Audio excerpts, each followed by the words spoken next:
सत्र 2023-24 के लिए उत्तर प्रदेश का बजट प्रदेश सरकार के द्वारा जारी कर दिया गया है। अभ्यर्थियों को इस बजट का बहुत बेसब्री से इंतजार था कि नए शिक्षा सेवा चयन आयोग, इसके अलावा प्राथमिक स्तर की शिक्षक भर्ती और उत्तर प्रदेश शिक्षक पात्रता परीक्षा का चर्चा इसमें किया जाता है अथवा नहीं। बेसिक शिक्षा को लेकर के, माध्यमिक शिक्षा को लेकर के, उच्च शिक्षा को लेकर के इस बजट में क्या है, आपके लिए क्या है, डिटेल में बात करेंगे। अंत तक जुड़े रहिएगा। नमस्कार दोस्तों, मेरा नाम है नीरज और आप देख रहे हैं कैरियर बिट यूट्यूब चैनल। अगर आप इस चैनल पर पहली बार विजिट कर रहे हैं तो इसको सब्सक्राइब करते हुए बेल आइकन को प्रेस करना ना भूलें। इस बजट के पेज नंबर 30 पर आप जाएंगे तो वहाँ से बेसिक शिक्षा के लिए जो बजट जारी किया गया है वो आप देख पाएंगे। यहाँ पर आप देख सकते हैं, यहाँ पर बताई गई है कि बेसिक शिक्षा विभाग में यानी प्राथमिक में कुल कितने विद्यालय संचालित हैं और उनके लिए 1 से लेकर के 3 किलोमीटर की परिधि में विद्यालय की सुविधा उपलब्ध कराए जाने के संबंध में बातें की गई हैं। सबसे महत्वपूर्ण बात जो कि इस समय सोशल मीडिया साइट्स पर वायरल हो रही है, समग्र शिक्षा अभियान को लेकर के जो 20,255 करोड़ रुपए अलॉट किए गए हैं, इसको लेकर के सोशल मीडिया साइट्स पर ये खबरें चल रही हैं कि ये नए शिक्षा सेवा चयन आयोग के लिए है पैसे, इसके अलावा यूपी टेट की परीक्षा कराने के लिए है और सुपर टेट की परीक्षा कराने के लिए है। इसके बारे में थोड़ा सा डिटेल आपको जानना बेहद जरूरी है ताकि आप भ्रमित ना हो जाएं। समग्र शिक्षा योजना केंद्र सरकार की एक योजना है जिसमें 3 योजनाओं को मर्ज किया गया है। पहला राष्ट्रीय माध्यमिक शिक्षा अभियान, दूसरा सर्व शिक्षा अभियान और तीसरा शिक्षक शिक्षा।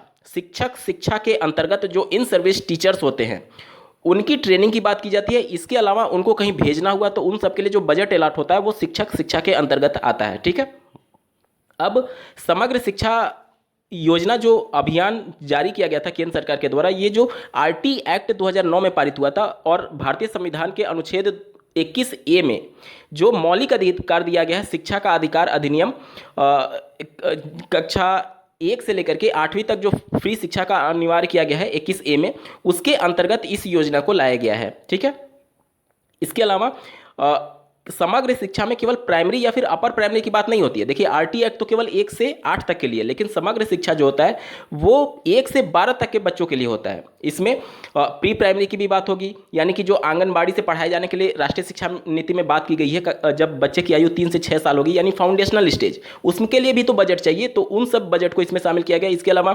प्राइमरी कक्षा 1 से 5, अपर प्राइमरी कक्षा 6 से 8, टीजीटी, पीजीटी, सब कुछ इसमें शामिल रहता है। ठीक है, समग्र शिक्षा अभियान में। अब समग्र शिक्षा अभियान का जो बजट अलॉट हुआ है उसमें क्या क्या इस बजट के अंतर्गत कार्य किए जाएंगे उसके बारे में जान लीजिए।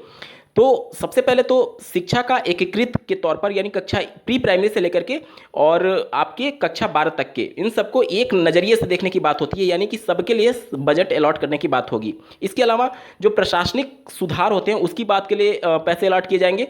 शिक्षा की गुणवत्ता के लिए पैसे अलॉट किए जाते हैं, जिसमें आपका 2T कॉन्सेप्ट आता है, जिसमें आपका टेक्नोलॉजी भी होगा और एक टी का मतलब टेक्नोलॉजी और दूसरे टी का मतलब शिक्षक होता है। ठीक है, यानी शिक्षक की ट्रेनिंग भी दी जाएगी। और इसके अलावा आप लोग देखते होंगे कई विद्यालयों को स्मार्ट क्लास में बदला जाता है, जिसमें स्मार्ट बोर्ड हो गया और इन सब का जो खर्चा आता है वो इसी बजट से उसमें दिया जाता है।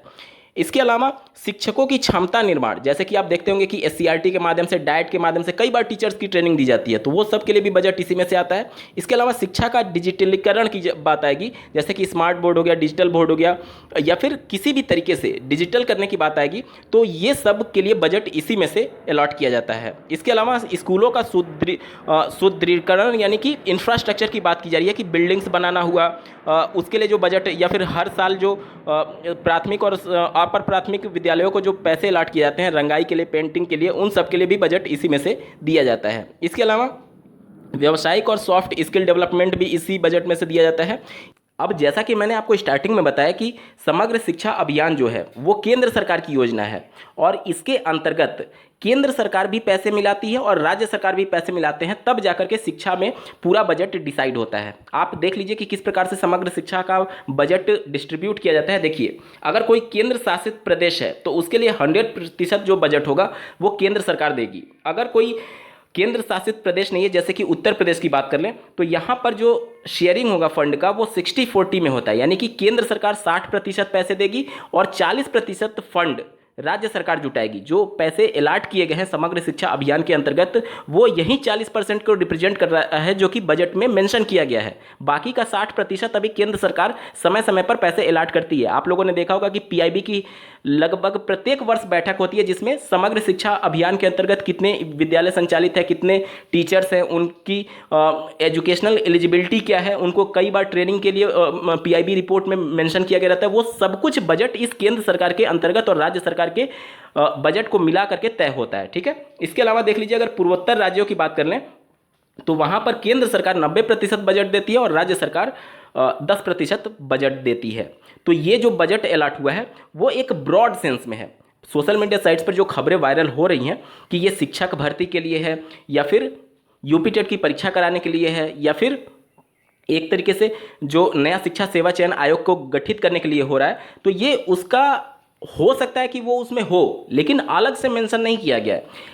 समग्र शिक्षा अभियान के अंतर्गत ये पहले की कॉन्सेप्ट है, पहले का ही कॉन्सेप्ट है। कहने का मतलब कि ये स्पेसिफिक नहीं बताया गया है बजट में कि इससे शिक्षा सेवा चयन आयोग का गठन होगा, यूपी टेट की परीक्षा होगी या फिर सुपर टेट की परीक्षा होगी। तो जो भी खबरें सोशल मीडिया साइट्स पर वायरल हो रही है वो पूरी तरीके से भ्रामक है, उसका सच्चाई से कोई भी लेना देना नहीं है। अब राज्य सरकार के ऊपर डिपेंड करेगा कि वो इस बजट का उपयोग शिक्षक भर्ती के लिए करेगी या नहीं करेगी, इसके अलावा यूपी टेट की परीक्षा के लिए करेगी या नहीं करेगी। अगर शिक्षक भर्ती या फिर यूपी टेट की बात होती तो इतनी बड़ी बात को राज्य सरकार निश्चित तौर पर बजट में अलग से मेंशन करती। जैसे कि आप केंद्र का बजट जब जारी हुआ था तो उस समय आपने देखा होगा कि एक अलग टीचर की बात हुई थी, तो उसमें अलग से मेंशन किया गया था कि हम इतने आने वाले 3 साल में इतने हजार टीचर की भर्ती करेंगे। उसमें स्पष्ट शब्दों में मेंशन किया गया था।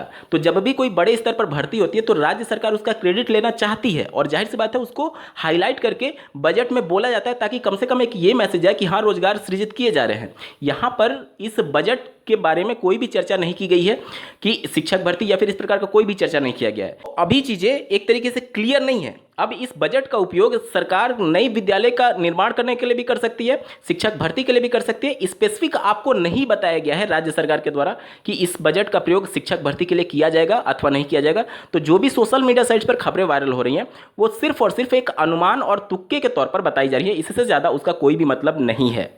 इसके अलावा बेसिक शिक्षा में अलग अलग देखिए, ऑपरेशन कायाकल्प के अंतर्गत 1000 बजट अलॉट किया गया है।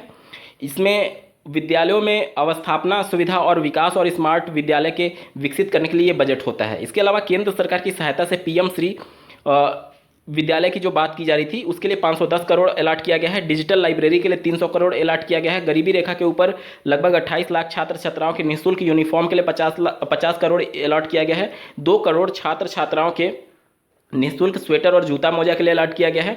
इसके अलावा 1 से 8 तक के छात्र छात्राओं के निःशुल्क बैग के लिए 350 करोड़ अलॉट किया गया है। 11 करोड़ आप देख पा रहे प्राथमिक और उच्च प्राथमिक विद्यालयों के संचालन और निर्माण के लिए वनटांगियों गांवों में ये अलॉट किया गया 11 करोड़। इसके अलावा निःशुल्क एवं अनिवार्य बाल शिक्षा अधिकार अधिनियम 2009 के अंतर्गत अलाभित समूह और दुर्बल वर्ग के बच्चों को वित्तीय वर्ष 2023-24 में प्रवेश दिलाने हेतु यानी बच्चों का एडमिशन लेने के लिए 40 करोड़ रुपए अलॉट किए गए हैं। यहाँ पर बेसिक शिक्षा खत्म हो जाता है और माध्यमिक शिक्षा यहाँ से शुरू होता है। तो यहाँ पर शिक्षक भर्ती का कहीं भी जिक्र नहीं किया गया, ठीक है, और साथ ही साथ यूपी टेट का भी जिक्र नहीं किया गया। अब ये राज्य सरकार पर डिपेंड करेगा कि वह उस बजट का प्रयोग किस प्रकार से करती है। मेरा उद्देश्य और काम सिर्फ आपको सच्चाई बताना है, बाकी भ्रामक खबरें से आप दूर रहें। इस प्रकार का कोई भी बजट में बातें मेंशन नहीं की गई हैं। इस वीडियो को देखने के लिए आपका बहुत बहुत धन्यवाद। भगवान करे आपका दिन शुभ हो।